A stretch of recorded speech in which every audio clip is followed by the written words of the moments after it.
between the past, the present, and imagined futures. Yeah. How did you get to the point of working with time or delving into the past or reimagine? Where did that first sort of drive to actually start working in this way come? Do you know, was it already at art school, or can you say something about that? Yeah, it was, thank you all for coming. It was, I guess it was after I finished university. I think also one of the biggest things that probably happened was like in mid 2000s, I started kind of working as an activist. So I made a series of posters about what was going on in Zimbabwe, and then I got into trouble, so I couldn't actually go back home. So I stayed in South Africa for quite a long time before I was able to go home. And then I think during that process was not only trying to then understand the present realities, was also the past, and then also what then is the future. So I think it was that experience that brought that on, and that was around about 2006. So I started kind of changing my work process. So I started looking at archives a lot more, started looking at personal relationships, so questioning my grandparents, questioning my mother, my father, my uncles, and what their experiences were. So it started then to inform quite a lot of what I was then doing and what I'm doing now. Yeah. And you refer to, I think, a portrait of Mugabe that you made that got you in trouble. So just so that the audience can understand what happened there, what was it that actually was problematic at the time? Oh, it was, I think at the time there were quite a lot of land invasions that were taking place. And then there were also quite a lot of political violence at the time as a result of it. So I made this series of posters that I gave to friends or people who were interested in them, and then they would wallpaper them all over Joburg at the time. And then there was also a big show that went with it, and then got quite a lot of media attention. So this kind of raised the eyebrows of the Zimbabwean government, and then I later found out that if I traveled back, I would have been arrested because it violated one of the laws that they had passed, that you can't use the president's image in a derogatory manner. So I then decided to stay in South Africa and continue to work from there. I guess also the creative freedoms in South Africa are a lot better than the creative freedoms. And Candice, you're a curator and art historian, director of the Bag Factory residency. Candice, perhaps I know that you've been involved in the productions also. Could you explain a bit about what kind of scene is this coming from for the audience here that I know are young artists and art devotees?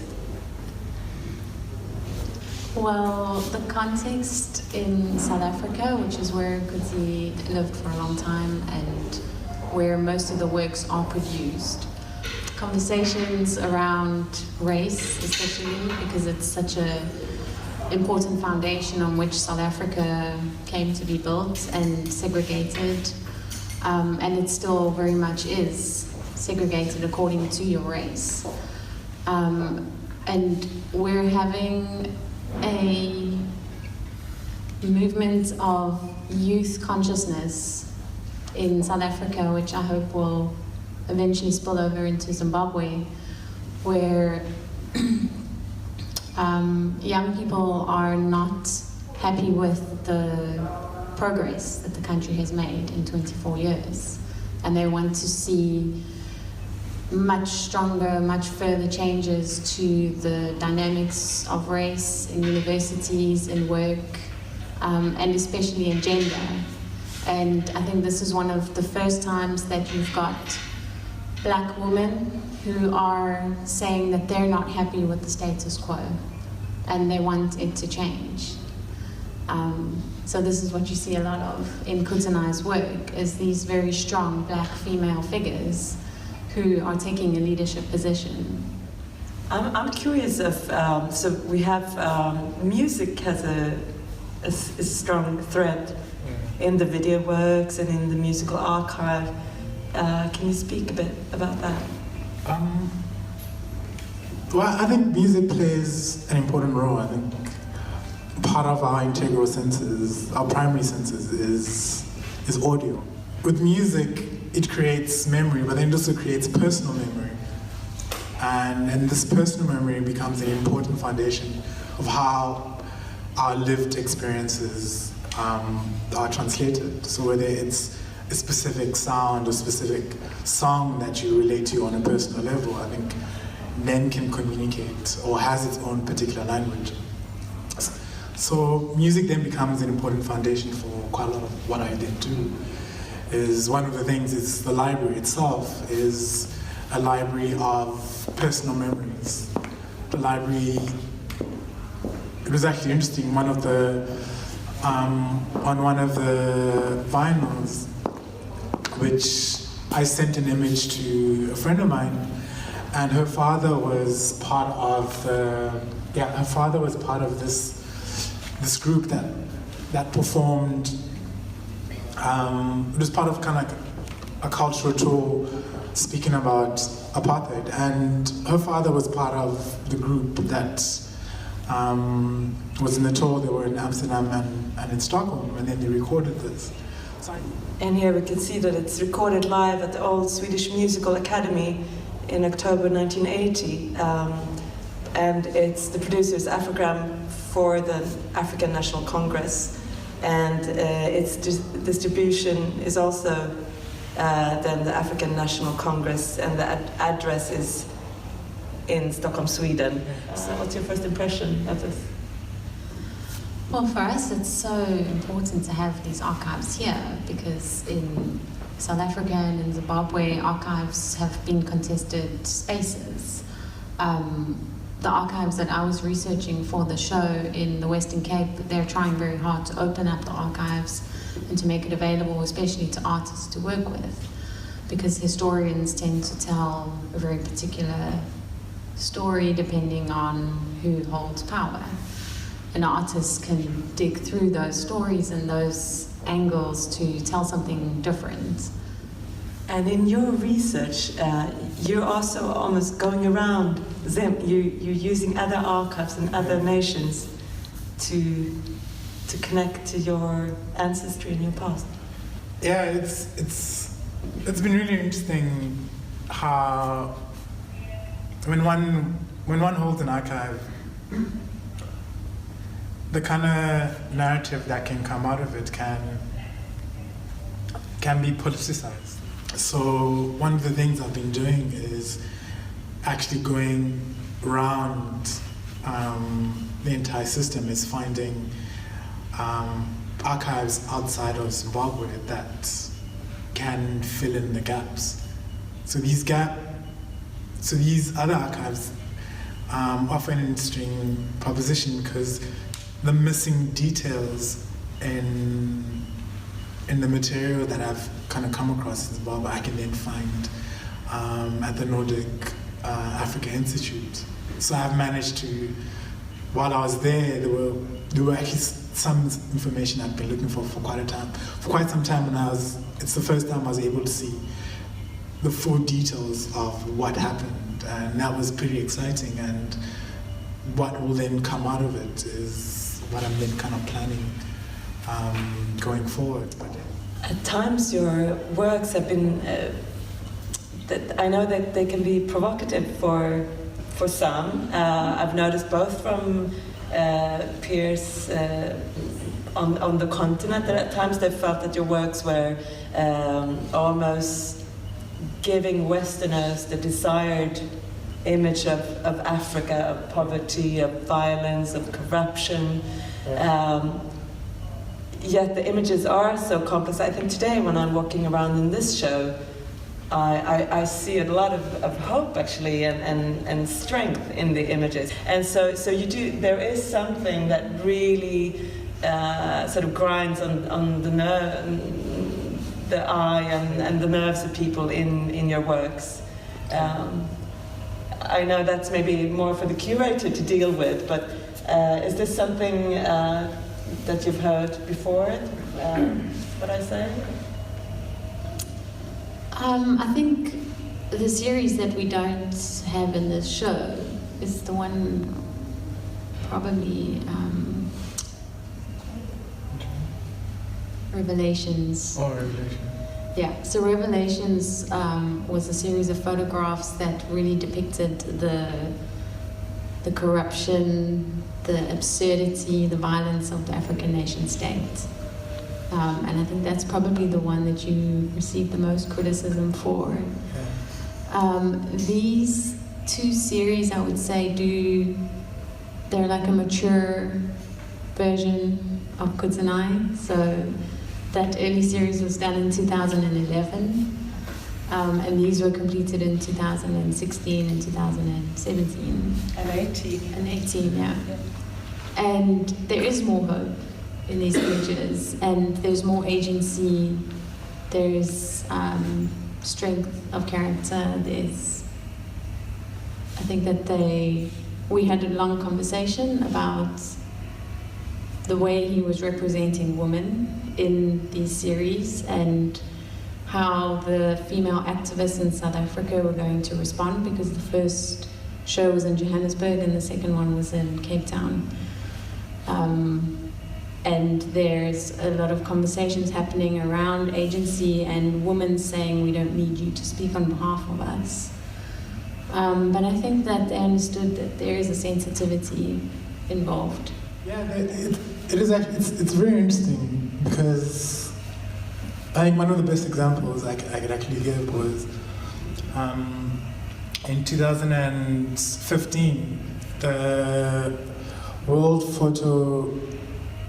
Press Award for a photograph was of a father holding a child after this was a bombing in Syria. So that image won the World Press Award. But if you actually really look at it properly, it is actually symbolic of the Pieta. So you'd find art history already within a visual vocabulary. When we look at news, it is constantly present in the news that we watch, in publications, newsletters.